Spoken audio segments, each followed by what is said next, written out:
cara-cara nak rawat dia, first, kalau berat badan berlebihan, kurangkan berat badan. Yes. Yang kedua, kalau kata seseorang tu otot dia dah lemah sebab dia dah go through delivery, pregnancy and what not, dia boleh buat exercise Kegel. Emma pernah dengar exercise Kegel tu? Pernah dengar tapi tak berapa pasti sebenarnya apa dia dan bila perlu diamalkan atau seawal mana boleh diamalkan. Siapa yang patut amalkan? Orang daripada remaja ke, dah orang kata dah beranak ke. So this is something yang I wanted to really ask doktor lah. Siapakah yang sepatutnya? Dia yang tak. Okay. Soalan Emma tu sangat bagus sebab ramai yang tanya. Jadi kita dah jawab kat sini lah. So exercise tu boleh mula awal. Maknanya kalau lepas first delivery walaupun masih muda. Sebab kita tahu eventually otot tu akan jadi lemah. Bila kita start awal, benda tu akan jadi satu rutin. Maknanya kita boleh delaykan proses otot tu menjadi lemah.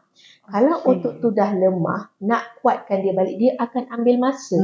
Selalunya apa yang saya bagi tahu kepada pesakit saya, give it about 3 months. Sebab macam contoh kita pergi gym lah. Tak adalah macam tara tiba-tiba besok semua okey. Itu first thing. Lepas tu kena konsisten. Sebaik-baiknya buat hari-hari. Dia tak perlu tukar baju ke, pergi gym ke, join membership ke, tak perlu. Dia ada cara buat dia dan selalunya kalau pesakit tu kurang arif, saya refer pada fisioterapi. So kalau kita nak belajar pasal Kegel, kita kena tukar topik lain, kita kena jumpa di hari yang lain sebab topik tu sendiri pun banyak kita nak bincang. Yes. So mainly is an exercise untuk contract muscle yang pelvis tu supaya dia jadi kuat dan bladder tu tak mudah terkucil. Jadi dia boleh elak pesakit tu ada stress incontinence. Itu yang pertama. Ataupun mungkin juga pesakit tu ada sembelit.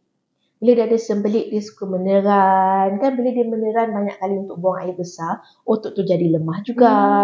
So if you can treat the constipation and you do the Kegel, so things will be better. So that is also another thing lah. Jadi contoh macam saya cakap, tekanan pada pundi kencing mungkin juga disebabkan oleh contoh fibroid ataupun ovarian cyst. Ada benda asing yang tekan pundi kencing tu. So that is another causative factor jugalah. Jadi kalau jumpa dengan pakar sakit puan, dia dah resolvekan problem fibroid, dia resolvekan problem ovarian cyst, insyaAllah masalah stress incontinence tu akan settle juga.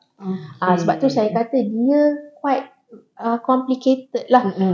It's a straightforward presentation, tapi dia punya rawatan dia, it depends. Apa yang sebabkan seseorang tu ada masalah tu. Sebab tu kena jumpa doktor pakar, kena jumpa seseorang yang arif supaya dia go through everything. Dan rawatan yang diberikan tu kalau dah tepat, jadi dia punya effectiveness tu cepat sikit lah. Kalau tak payah tak perlu agak-agak. So the best kalau rasa ada masalah apa yang Dr. Mashita mention tadi tu, at least first kita buat appointment jumpa dengan konsultan kan. Jadi baru tahu, at least dia menyiasat dulu, tengok dulu, baru tahu which treatment yang sesuai dengan kita punya masalah. Betul. Next is urgency incontinence. Mungkin ramai selalu dengar perkataan overactive bladder. Pundi kencing hyperactive. Pundi kencing kita ni, dia ada sensory, dia ada dera rasa. Bila kita ada about 150 ml of urine dalam bladder, dia rasa macam ada kencing, tapi kita tak adalah macam nak lari ke tandas. Lepas tu when it hits about 300, ni untuk adult lah, untuk dewasa, kita akan rasa saya perlu pergi tandas. Tapi dia tak adalah macam kena pergi dandan. Dia still boleh lagi lah. Boleh control lah. Boleh control. It's time to go, but boleh planning sikit lah. Kalau another half an hour tu still manageable. Untuk orang yang ada overactive bladder ni, at 150, dia akan rasa bladder tu sangat penuh. Dan bukan setakat sangat penuh, dia mesti pergi masa tu juga. Bladder tu start contracting. Bladder tu secara luar kawalan akan start mengecut dan mengembang macam nak tolak kencing tu keluar. Jadi sebab tu dia rasa macam pressure tu sangat kuat, the urgency is very strong, dan kalau dia tak dapat sampai ke tandas on time, dia akan leaking. Ada yang leaking sikit, mungkin dia kata setitik 2 je doktor. Ada yang mungkin leaking the whole bladder. So if that were to happen, then of course benda tu akan jadi sukar lah. Contoh macam kita ni ialah pergi shopping center ke, tengah tolak troli ke, tiba-tiba dekat parking lot terkencing ke, kan tak menyukarkan, merumitkan semua. Jadi sebab bila seseorang ada urgency incontinence, bila dia rasa nak kencing tu datang, memang dia tak boleh tunggu dah. Dia tak boleh lah nak tolak troli tu ke tepi, masuk barang dalam kereta, pergi tandas. They just cannot wait. So benda tu in a way ramai pasien yang kata disebabkan oleh urge incontinence, dia tak nak keluar. Dia kata kalau pergi tempat baru saya tak tahu toilet dekat mana. Betul. Kalau kata saya tengah travel tak jumpa R&R, saya nak terkencing kat mana. Dia kata so saya duduk rumah je lah, dia kata. Ataupun kalau saya nak pergi juga, saya kena bawa baju spare, seluar spare. Dia kata it become very troublesome for something yang orang tak ada urge incontinence, tak ada. Dan dia kata orang lain pun tak nak keluar dengan saya sebab saya ni asyik nak pergi tandas je. Dia kata so the social, the quality of life tu akan terjejas dekat situ. So bayangkan pula orang yang ada mix. Dia ada dua-dua. Ada dua-dua. Yes. Ada juga yang saya terlupa tadi, bersukan. Doktor suruh lose weight. Nak bersukan. Tapi bila lompat atas trampolin, buat zumba, main tenis, basikal, terkucing. Stres juga dekat situ. Jadi benda tu dia akan jadi vicious cycle. Sebab tu kalau ada tu nanti dia alasan lah, tak nak exercise lah. Asyik sibuk nak pergi toilet. Itu pun satu hal juga. So kita dah cover 3. Next is functional. So functional ni contohnya kalau katakan orang tu dia jenis yang pesakit tu jenis yang lambat ataupun makan masa nak sampai tandas, apa yang saya nasihatkan, pergi tu ikut time. Maknanya jangan tunggu sampai betul-betul rasa nak kencing baru nak pergi. Selalunya saya kata kita buat something called timely voiding. Timely voiding. Yes, maknanya every 4 hours pergi tandas.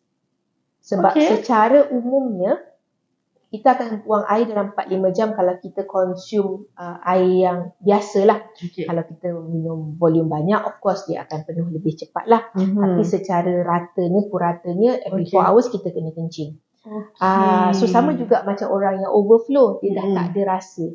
So kita suruh dia, pesan dekat dia, you have to go by the clock, not by the sensation, because you don't have the sensation anymore. Sebab kalau harapkan tunggu dia dapat rasa tu, dia tak ada rasa tu. Dia tak ada rasa, tiba-tiba tu basah je. Betul.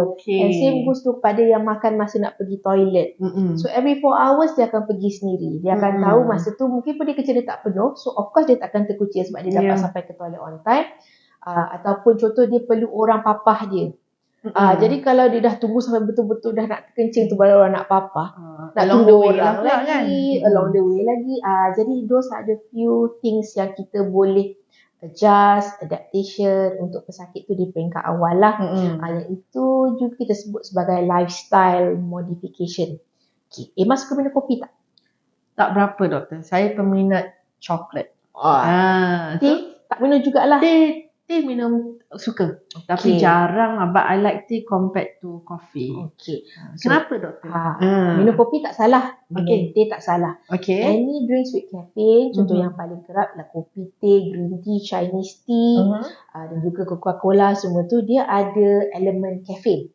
Minuman berkafein ni dia diuretics. In a way dia akan menyebabkan buah pinggang hasilkan kecil lebih banyak. Dan ada juga orang yang mana bila dia ambil minuman berkafein, dia akan dapat urgency, iaitu tergesa-gesa. So kadang-kadang the only thing that this particular person needs to do ialah kurangkan pengambilan kafein ataupun berhenti terus, problem solve. Kita kena kenal diri kita. Ada orang dia boleh minum kopi 5 cawan ke 4 cawan ke, dia relax. Tak ada masalah untuk Ada orang tu lepas dia minum tu dia rasa macam memang kena pergi tandas cepat. So you tahu diri you sendiri. Benda tu tak salah. Tapi kalau senario lah, you have a very busy day, meeting or driving in the jam, lepas tu you minum kopi, lepas tu sangkut dalam jam, itu nak pergi tandas.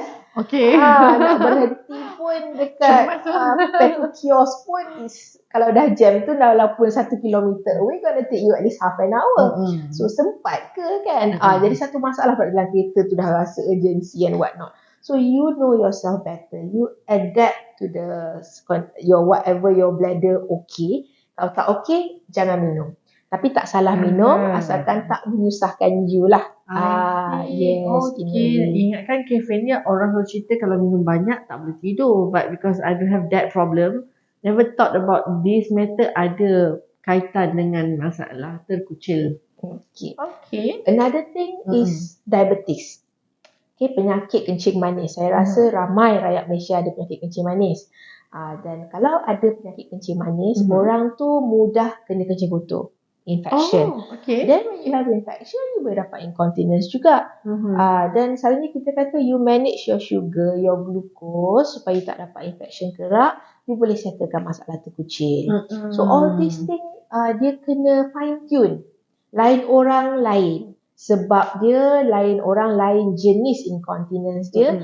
Dan mungkin ada yang tanya, dah buat dah semua ni, masih ada masalah incontinence. Ada ubat tak? Of course lah ada ubat. Tapi kalau boleh kita tak naklah sampai ke tahap unit medicine untuk benda tu sebab semua ubat dia ada side effect dia. Mungkin side effect tu teruk atau tak. Jadi kalau kita boleh avoid, that would be best lah. Untuk ubat masalah terkucil ni, dia mainly concentrate on the stress factor and also on the urgency factor lah. Dia tolong regulate balik bladder apa semua supaya receptor tu tak oversensitive. Tapi ubat tu dia boleh sebabkan mata kering, pening dan sebagainya. Dia tak berlaku pada semua orang, tapi selalunya doktor akan pesan lah, you may have dry eyes, dry mouth. Dia kata jadi kalau kerjanya banyak bercakap macam saya, macam Emma, bila mulut tu kering dia jadi kurang seronok lah untuk berbicara. So itu medicine. Kalau antibiotics untuk kencing kotor lah. Dan kalau masalah diabetes, of course ubat-ubat diabetes dan sebagainya. So that is the component of medicine yang doktor boleh offer. Yang kita boleh bagi pada pesakit. Selepas tu semua dah try. Lifestyle modification dah buat. Yang kita ubat pun dah try. Still tak okay juga. Ada surgery, ada pembedahan, tetapi of course pembedahan tu dia ada risiko dia.